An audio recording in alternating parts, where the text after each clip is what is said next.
Hi, welcome to Ladies Leading. I'm your host, Jessica Gendron. Maya Angelou once said, "There is no greater agony than bearing an untold story inside you." I believe in the world today there are too many stories of female leaders left untold. It has become my personal mission to give those stories a microphone. Ladies Leading intends to share the real stories of female leaders on their journeys to and through leadership, so that we might gain precious insight and advice from leaders just like them. We're giving women the microphone. Welcome to Ladies Leading.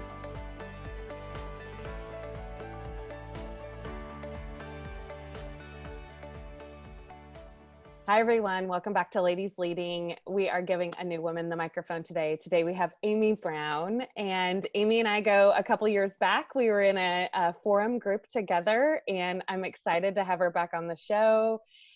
Amy, would you tell us a little bit about who you are and what you do? Sure. My name's Amy. I am a 44-year-old mom of 4 kids, and I spent about 20 years in the healthcare industry, kind of working my way up the career ladder. Around summer of 2018, I just felt this calling to start my own business, and did that. So I went all in with the support of my husband and my kids, and it's been a crazy, fun, scary ride ever since. So I now lead a company called Authenticx, based in Indianapolis, and we are a software company that helps elevate and escalate the voices of patients, primarily who are talking to pharmacy companies, health insurance companies, health and hospital systems, and whose voice has something that really needs to be heard by leaders, but often gets stored and ignored in a digital file. So we're really, we exist to help elevate those voices and to help leaders in healthcare understand the humans that they serve. That is so critical right now. Holy cow. I I I want to talk a little bit about your career journey, and then I want to talk about the business a little bit more. But will you talk a little bit about sort of the journey to where you got to this place of being able to start your own business? Because you had quite a ride. So will you talk a little bit about what that progression looked like for you? Sure. I started out, I I got my degree, and then I wasn't sure what I wanted to do, so I went into grad school, right? When you Right. can, and my first few years out of graduate school were in state government, and fell in love with the idea that you know, healthcare and injustices that exist, really, like, it's at the responsibility of the government level to do something about it. And so I worked in child welfare, um, worked with Medicaid, and really fell in love with this idea of changing at the system level. Um, and from there, I had a career about, I don't know, 12 to 15 years working in various health insurance companies, from very small to very large. Got a ton of experience, what it meant to be a leader of people, what it meant to make, you know, big business decisions, what it was like to sell, what it was like to lead large teams. Um, I certainly learned a lot over the years, and I don't think I could have short circuited that learning. Like every single experience that I had, um, every job change, every company I worked for had something to teach me.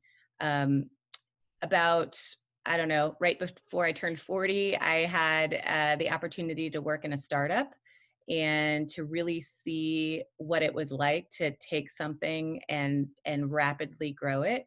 And I was hooked. And I knew that for that experience told me that I needed to start my own business at some point, but I was not ready. And so I took another job as a COO for a global travel insurance company. And those 2 years were very important to my continued learning. But I continue to have this kind of call. And I think that the biggest thing was kind of understanding when the timing was right for me, where the experiences that I had prepared me for this, Mm. and that it was now like my time to make a decision. And it was not easy because I was a single breadwinner. My husband is an amazing partner in that he's been a stay-at-home dad for 12 years. When our first child was born, that was what we wanted to do, which has been fantastic, but it also has meant that, it's all on me in terms of income, insurance, et cetera. And so it was a really significant financial decision, Yeah. family decision. Um, and yet, that it was like a calling that I couldn't choose not to do it. It's like I had to do it or else I hadn't fully lived yet. Mm. So that's really what led to it. And I know that the years preceding, while there were certainly highs and lows, that it all prepared me for that yes, 2 years ago. Yeah. Well, and you've had a lot of great success in the last 2 years with the company. You just won a pretty big award here in Indianapolis through, it's called a Mira Award for those of you that aren't here in Indiana, from Tech Point. Will you talk a little bit about the last 2 years and what that's been like? Sure. So when you start your own business, and for those of you who have done that, you probably can relate to this. It's like stepping off a big ledge, and some days you're not sure if you're falling or flying, because some days you're like, oh, this is great. And then other days you're like, what have I just done? Um, but, in the early days, there was a lot of focus on, for me, can I sell this thing? Can I acquire clients? Does this idea really have value? And so the first few months were it was just me, um, you know, putting myself out there, doing things that were uncomfortable, like, pitching and coffee meetings and trying to land my first few clients. We were able to do that. And so in 2019, that's really where things started to gel. We landed some large clients. I brought on some employees. And then about a year ago, this month, it became clear to me that I had a choice to make. I could see that the business had a real opportunity to grow rapidly, but that if I was going to do that, I needed to take on capital, Yeah. something I've never done before. Yeah. So began the raise process, and that was an adventure. uh, Probably have talked to, I don't know, 50 to 60 different venture capital firms all over the country in the last several months. Was able to raise a seed round of capital. Very pleased with our partners that we have.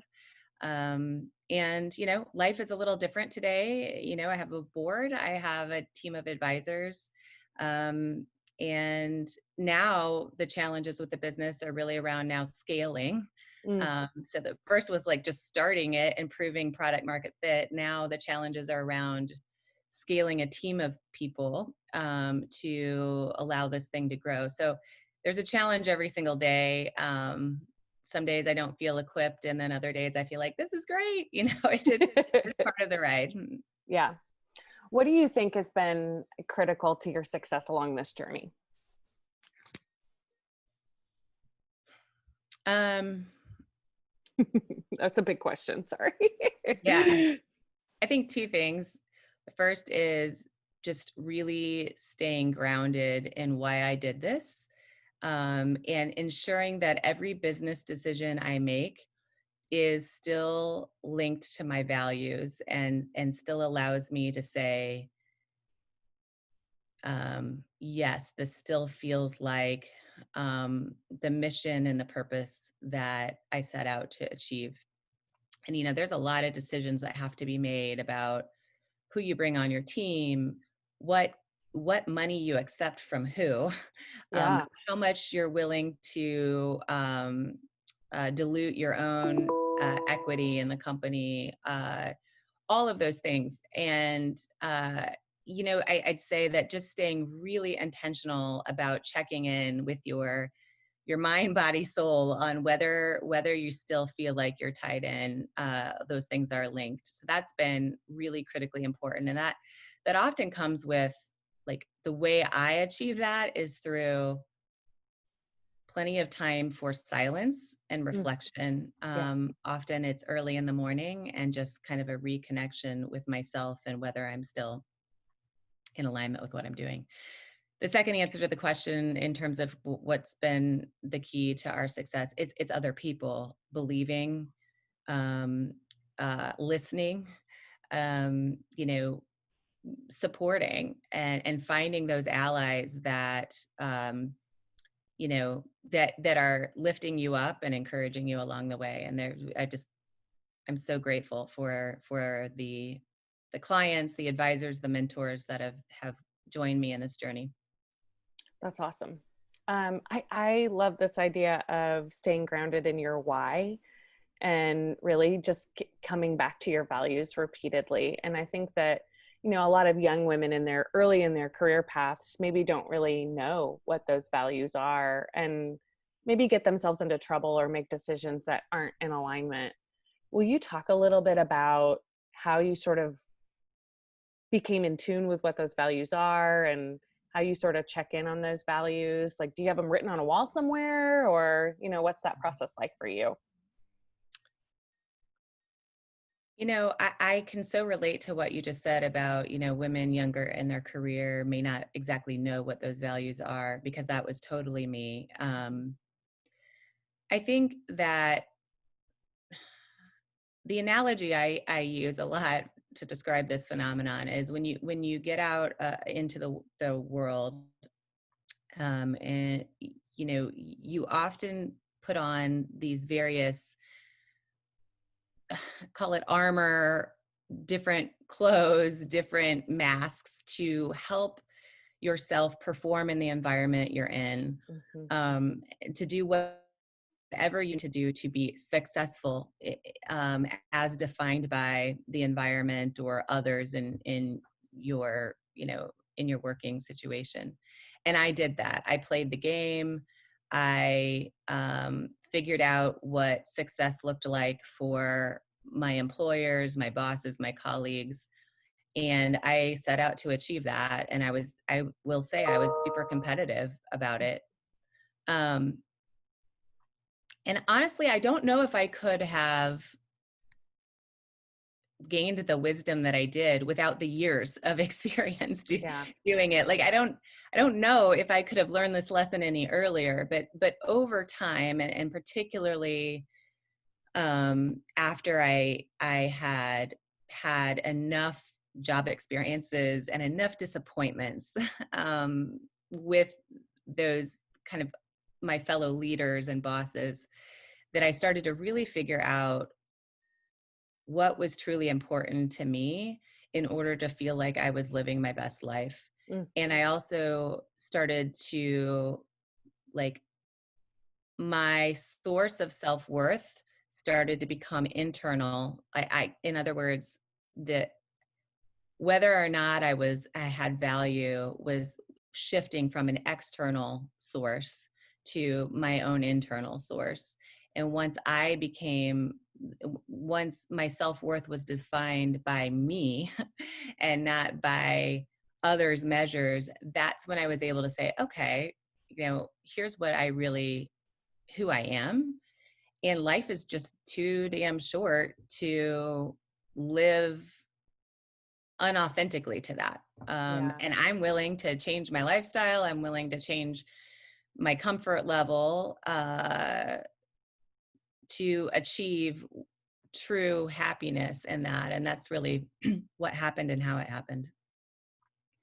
Yeah, I love that. It resonates with me too, just because I think that so much of what you just said about internal worth versus external worth and how that transformation happens at some point. And I think that the experiences sometimes take us there. I don't think that it's something that you can like read a book about or take a class about. That it's just through some of these lived experiences that that stuff happens.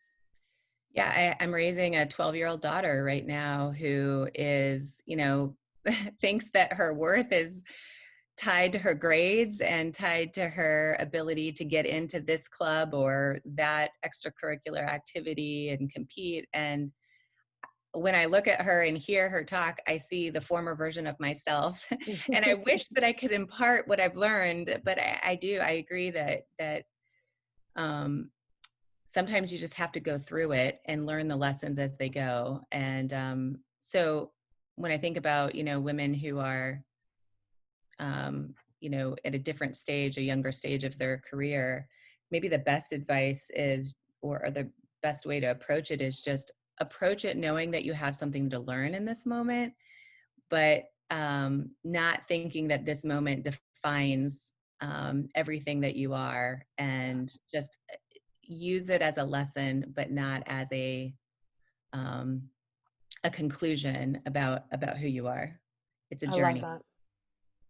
It's a lesson, not a conclusion. Gosh, that's so good. I love that. Wrote that one down. Okay, so let's talk about lessons learned. What do you think the big lessons for you throughout your career have been that you've learned along your journey? Um, the first lesson is, I guess, around the same theme. Until you believe in yourself, you're going to seek the approval, the nod, the pat on the back from other people. And while it's great to work towards others valuing you and appreciating you, the one who really needs to value and appreciate is yourself. And so really pay attention to your own self-talk track. I was the victim of my own negative self-talk. It was so ingrained that it took years just to become aware that I had this voice talking at me all day, every day, telling me that I wasn't good enough, or I didn't perform well enough or whatever. And I had to really work hard at just identifying that there was a voice telling me Yeah, that stuff, and then to break the cycle and to name it as a lie and start dismissing it. And that took a lot of work, and huge lesson. But I'm so glad that, it's not like the voice isn't there still yet today, but her voice is quieter, and I'm able to identify her voice sooner and kind of put her in her place quicker. right. I didn't invite you here. Get out of here. Yeah. I think that that imposter syndrome, that negative self-talk, I think is such a big part of a lot of women in leadership, just learning to identify it and name it. I think Yeah, that's important. yeah. And the other thing, a big lesson learned is really around, um, you know, when you're confronted with situations in the workplace, particularly, where, you know, things aren't going your way, you're not able to control your outcome as much as you want to. Mm. Um, it took me a long time to realize this and to practice it, but really being intentional and thoughtful about how you communicate with your colleagues, how you Mm. disagree. Mm. And, I'm a believer in confrontation as long as it's respectful. And the reason why I feel like that's so important is because we have something to say. And if we walk away from a situation without confronting the issue and calling it for what it is, then we've really missed an opportunity to answer our call to speak up and say something. And so I've certainly wished that I would have handled confrontation differently at times in my career, but I ultimately have learned that confronting issues of uh, inequality, injustice, just ego-based leading, fear-based leading, it's really important. And so I just encourage the women listening that if you see something that you know is not right, answer the call to say something. Yeah, I think that that's a really important conversation right now, just because I feel like there's so much of that that's stepped to the forefront of our day-to-day lives in American society. And people aren't always met with the right way, the right conversation, right? They're just not approached the way that they can receive the confrontation or the conflict. And so it sort of falls on deaf ears, or it's not addressed and it doesn't create any change. And so I'm curious what your thoughts are on, how to do that well, in a way that people can receive the call out. Yeah. So for people who are wired like me, which is to tend to be more reactive and speak in the moment of passion, the Same. lesson is how I've learned to do it well is to force myself to take more time to Mm. process my thoughts, to breathe, and to really think about that critical conversation, to really think about what are the key points that need to be said and how do I say them in a way that that receiver is going to actually receive the message. And that has been the most important lesson for me to learn as a hardwired advocate. One of the keys to success in advocacy is to make sure your message is truly heard and received and that it has an opportunity to change someone.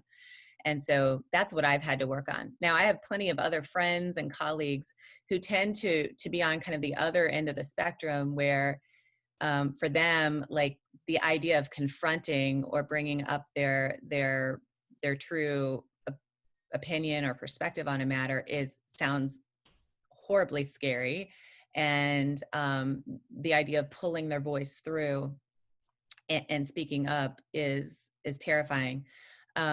And I guess my thoughts and how I've encouraged women who are more wired like that is to really just to think about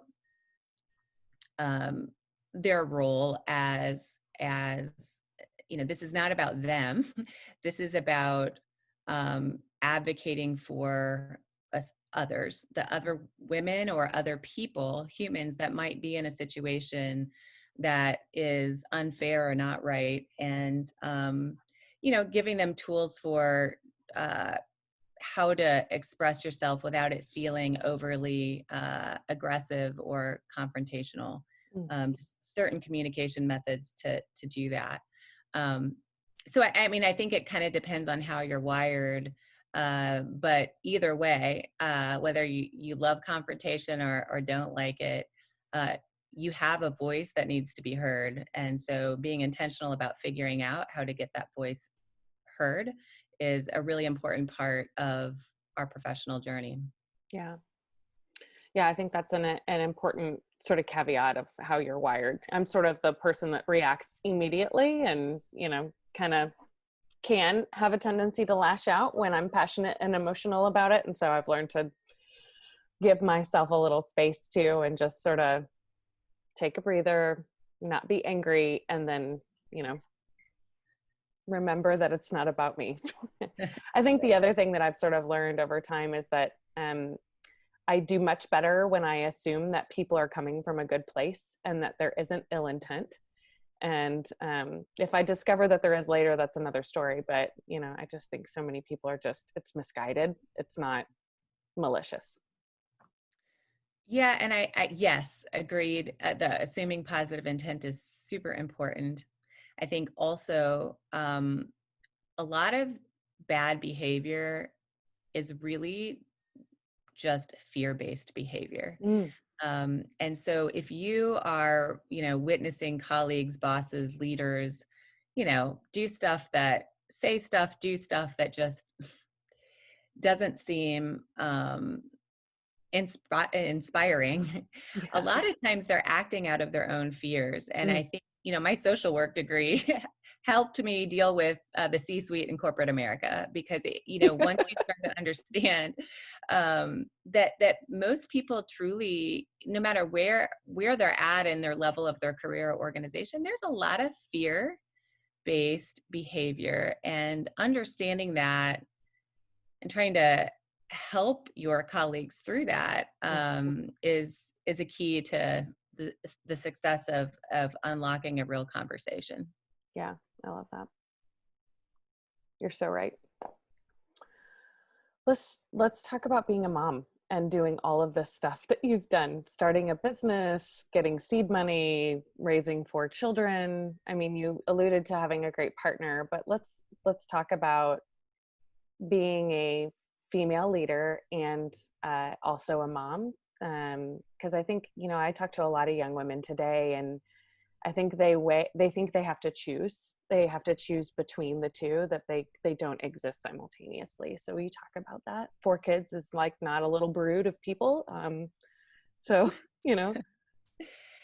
um yeah, so I too, prior to starting a family, um also thought, gosh, I've got to choose between my career and my children. And I knew I wanted to have children, but I also knew I wanted to have a career. And I remember going through this massive identity crisis, right before our first was born. Uh, and, you know, eh, it's really just been, you make the choice that is best for you and your family in the given moment. One of the biggest lessons learned is, today you're in a moment of time. Don't assume that this is how it always is.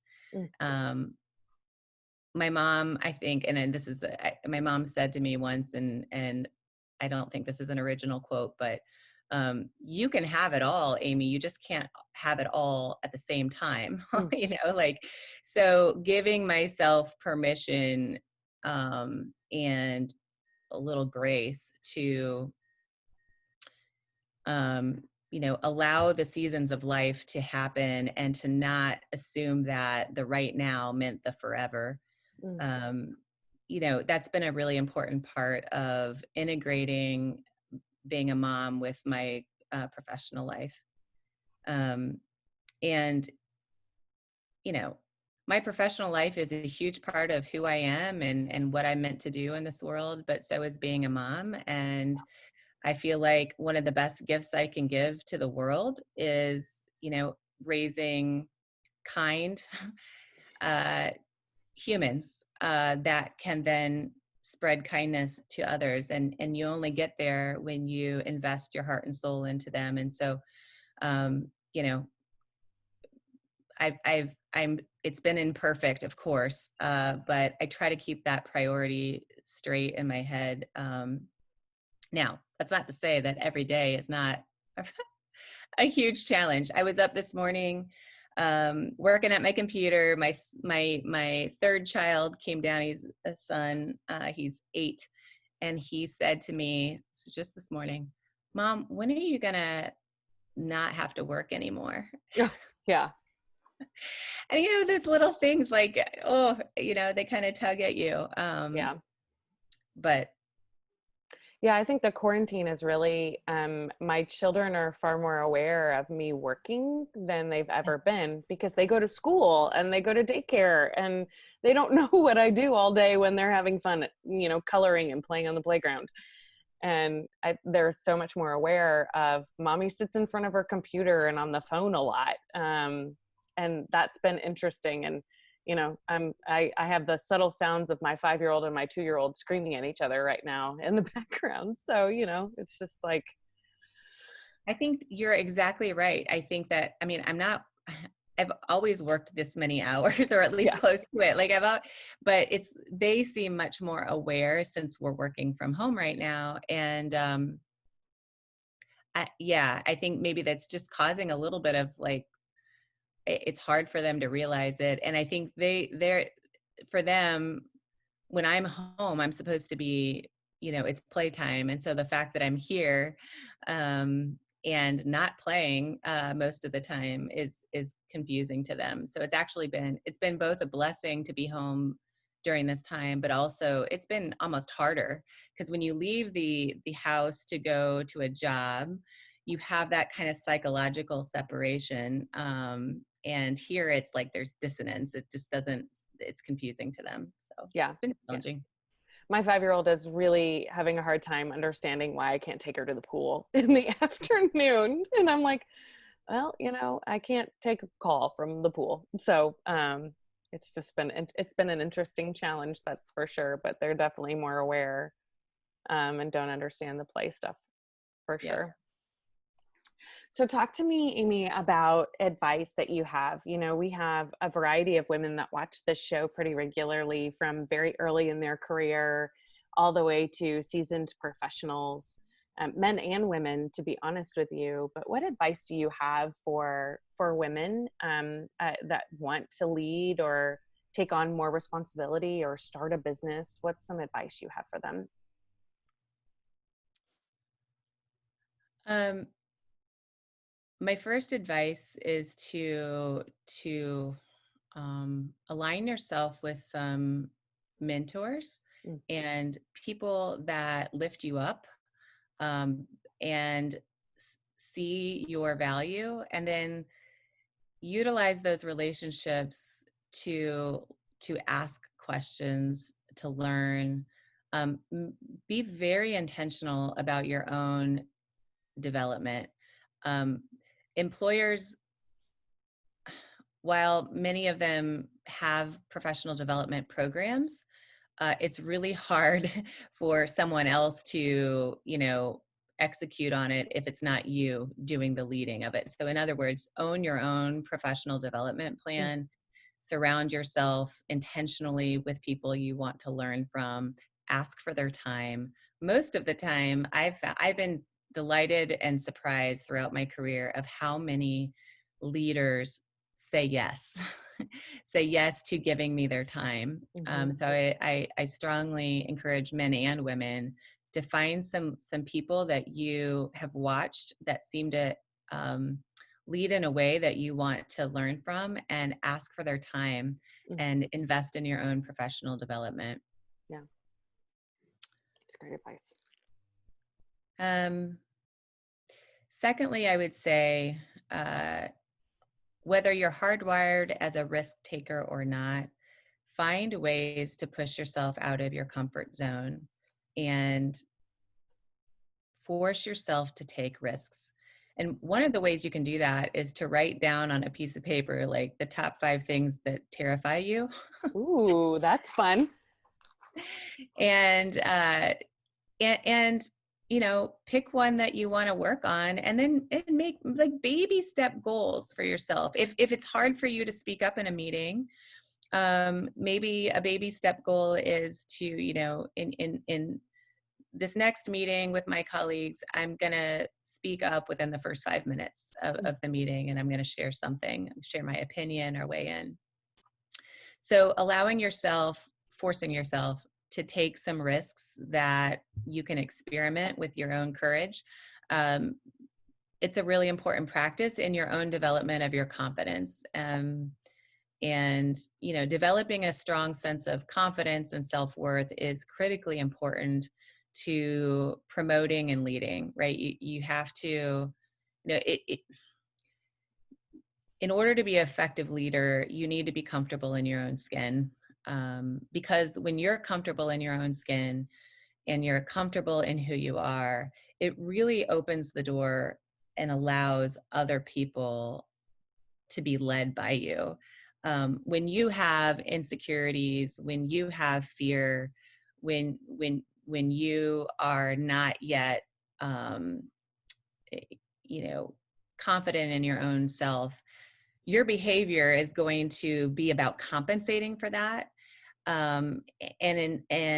Your leadership style will tend to be about that compensation of Mm, making yourself feel better versus being there for the folks that you are leading. And so work very hard to develop your own sense of self-worth, and know what your strengths are, and give yourself credit for them and lean into them. mhm. Yeah, when I recently I led a class of young emerging leaders. So these are women that are early in their career, but sort of on the cusp of taking on leadership responsibility in their organization.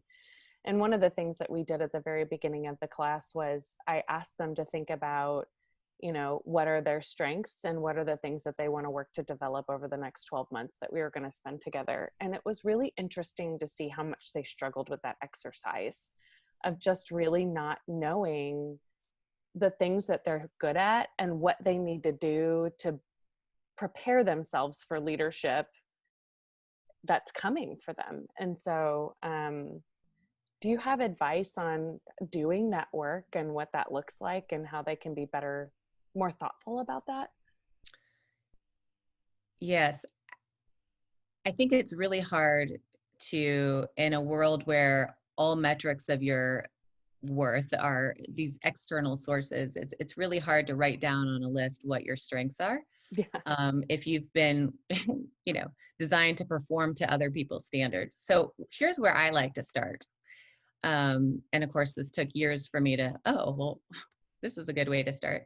Don't focus on, well, what are my strengths? Because I think you have a hard time like articulating or understanding, are these really what I think my strengths are? Are these what other people think my strengths are? Mm, Instead, I like to start with, you know, what experiences in the last year, 6 months, what moments in my career have I felt most alive, mm, most free, most tied into who I really am?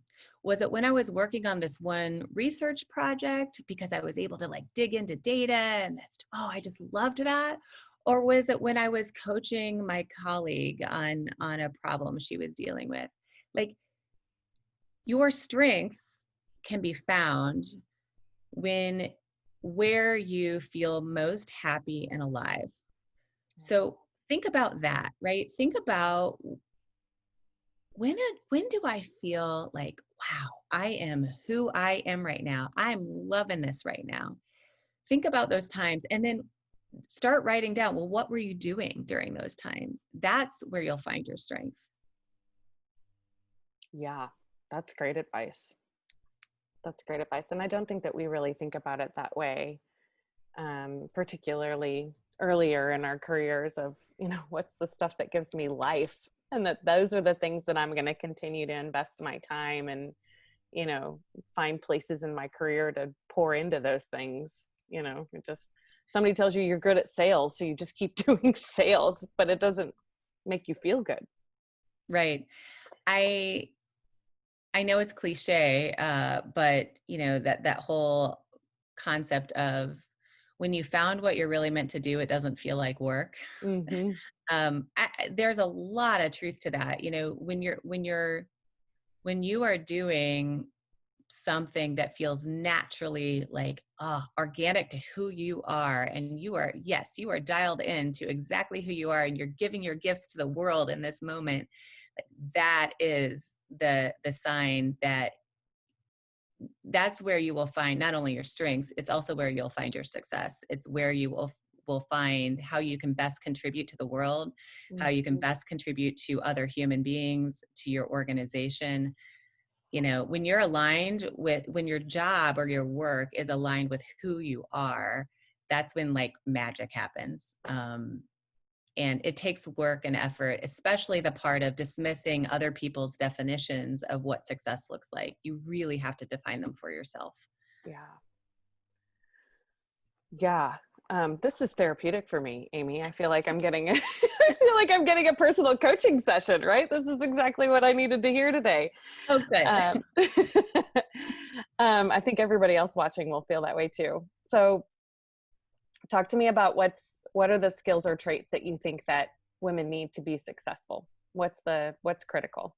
I mean, there's a theme that's weaving through what you've talked about so far. So I could probably pick what you're going to say. Yeah, I named my business Authenticx because authenticity I found became my greatest value in life, in my relationships and in my workplace. I didn't set that value. I didn't say, "Hey, that sounds like a good value," and I'm just going to have it and put it on a poster. Like it took 20 years to realize that that's what I needed most was to feel like I was authentically who I was, and that if I found that, I would also find the answer to what I should be doing with my life. And so, you know, do the work of figuring out who you really are. Do the work of um, seeing what feels right. Do the work of intentionally naming the clothes we've put on uh, to face the world every day, and deciding what of it has served you well and what of it is just not real. One for me was it was really important to me. And what I found that I needed to do was be super dominant and competitive, particularly when I was in a boardroom with all men. And that was a jacket that I put on. That was a persona, I should say, that I put on in order to feel like I could be successful in that environment. And there were some aspects of that were authentic to who I was, but then there were other things that just really weren't. It was a coping mechanism. It was a way to feel like I could hang in that environment. And doing the work of figuring out what personas you're taking on, identifying them and deciding which ones are legit and which ones you need to just throw away. Mm-hmm. It's I think, super important to happiness, and super important to figuring out how to be the best version of yourself in the workplace. Yeah, that's such great advice. When I became a CEO for the first time, I feel like you kind of get thrust into that role, and you don't really know what you're supposed to do. There's no like class on how to be a CEO or what to do when you're in charge of a company. And the first company I was a CEO of, I had moved up to the ranks, and so I had been a doer my whole career, and then all of a sudden I'm the leader. And I had all these impressions of what a CEO was supposed to be and how they were supposed to behave and how they were supposed to dress and how they were supposed to act. And it just felt really icky to me, and I think that was the evaluation that I really had to go through too, of, what does it mean to be a leader, and what does it mean to be the leader of an organization? But then also, what does it mean to be me as the leader of that organization, and not just what the business books tell me I'm supposed to do, and what society's expectations of leaders is. And I think that's such a critical piece of it, is really defining you in that role, not just that role. That's exactly right. Yeah. Wow. Amy, this was awesome. This was just such a great conversation. I appreciate your experience and your story and your advice so much. So I can't thank you enough for being with me today and sharing your story and your amazing insight and advice. So thank you for being with us on Ladies Leading today. You're so welcome. Thanks for the opportunity. It's been great. Well, everyone, thanks for joining us this week on Ladies Leading. You can check out ladies-leading.com to check out past episodes and even nominate a woman to be on our show. Also want to thank our sponsor, the Center for Leadership Excellence. They're actively working to make organizations great places for women to work. You can learn more at cleindy.com. We'll see you next week.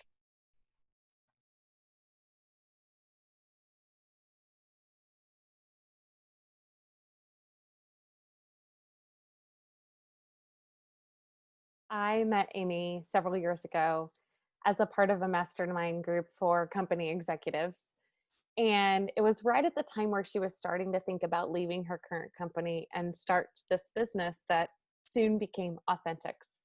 And so it's been really fun to talk to her and hear about where the business is today, but also hear her reflect on her journey to this point as a female leader.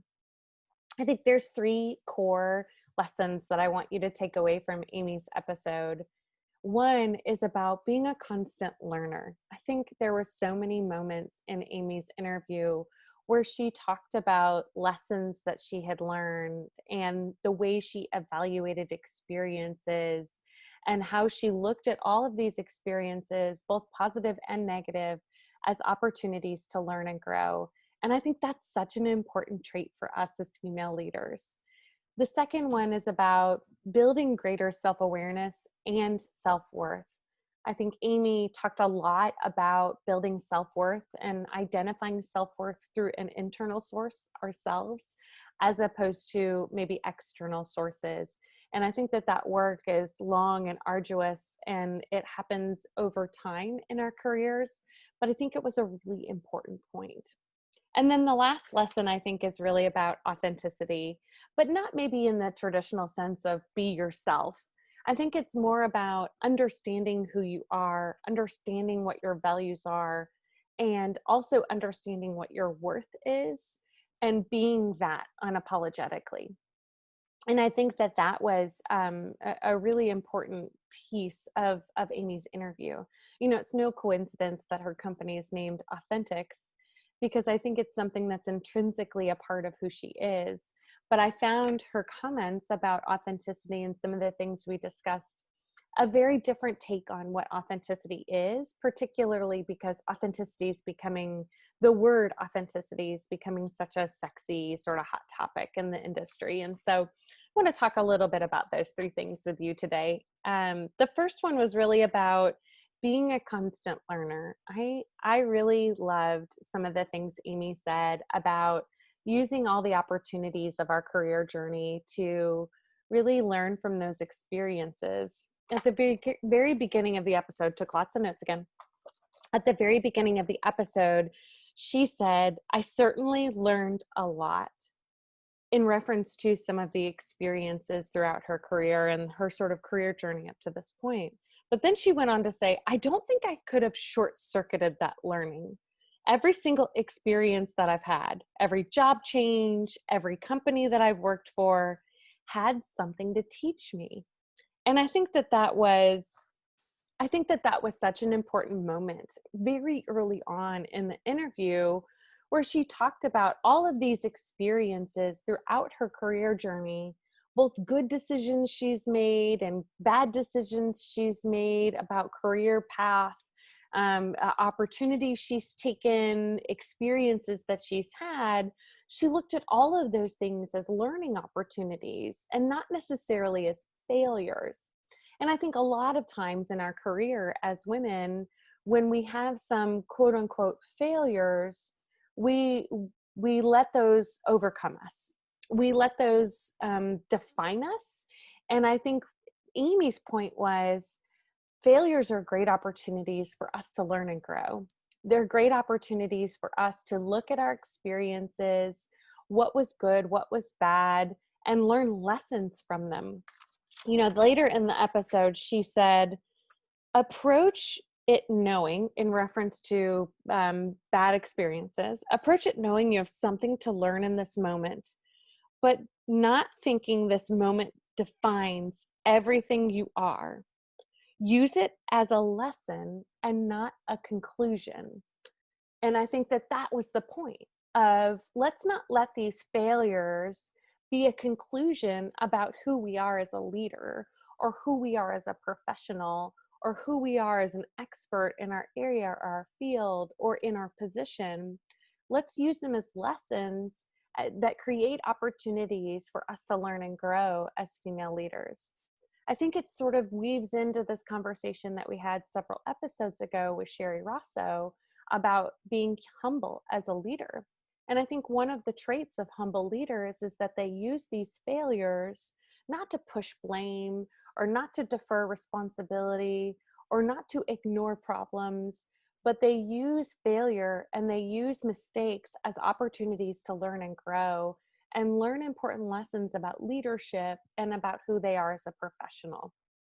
And I thought that was such an important lesson in this episode of really taking these opportunities to learn and grow. And as a female, being a lifelong learner and being someone who doesn't get to the top and says, I'm an expert now. I know everything I need to know. I don't need to learn anymore.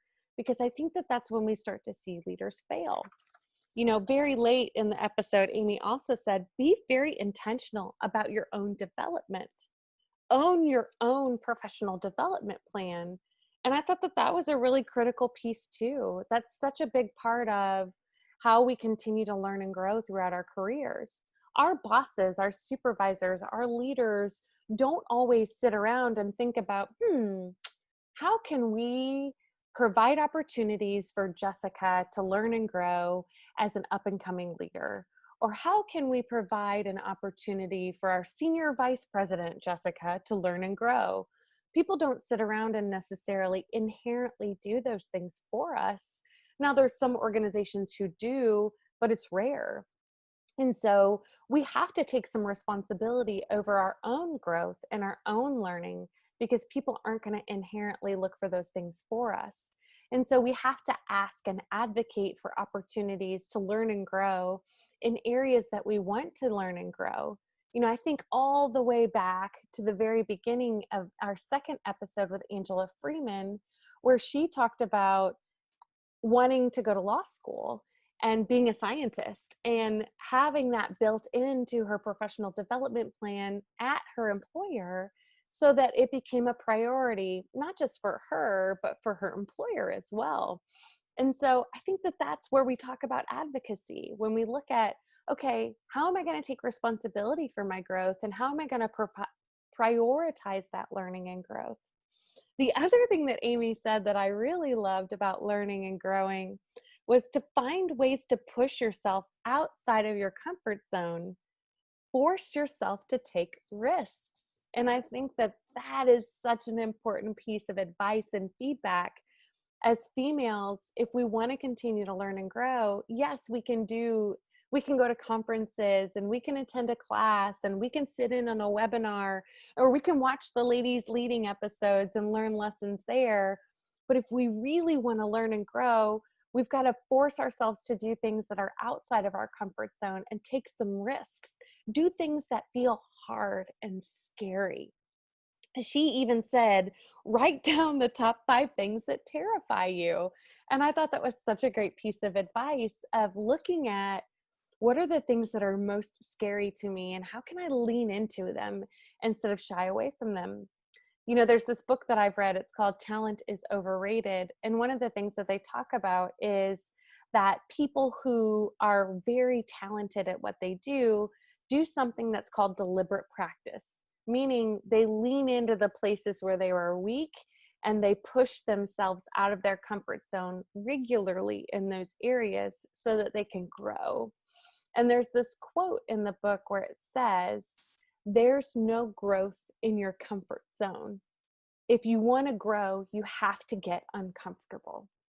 And I thought that that was such an alignment with the things that Amy shared about being a constant learner and the benefits of seeking those opportunities to learn of our own accord, but also evaluating the experiences that we've had and the failures that we've had as learning and growth opportunities as well. And I think that that's a true trait of a great leader. People can ascend into leadership without being good at this, but they can ascend and be a good leader by doing these things intentionally. And I thought that those were such important points for Amy. The second part was about self-awareness. But for Amy, I think the self-awareness piece wasn't just about knowing who you are or building a greater understanding of who you are, and not just about strengths and weaknesses or talents and abilities or deficiencies or skill gaps. It was more about self-awareness in terms of self-worth. And that was something we hadn't talked about in any of the previous episodes before. And I thought it was really important for us to circle back to it. Because when we talk about self-worth, Amy even said, when we get out into the world, you put on these masks. You put on these masks to help yourself perform in the environment you're in, to do whatever you need to do to be successful as defined by the environment or by others. And I think that in a lot of times, this really goes hand in hand with authenticity as well. A lot of times we let the environment or others define our own worth or define who we are or how we behave or what version of ourselves shows up, because we're seeking external forms of validation and external validation of our own self-worth. And I think the turning point for Amy that she discussed was when my source of self-worth started to become internal. Whether or not I had value was shifting from an external source to an internal source. And I think that she talked about that as a pivot point for her, or as a turning point for herself in her career. And I thought that that was so important, of thinking about not just what are we good at, but how do we define our own self-worth?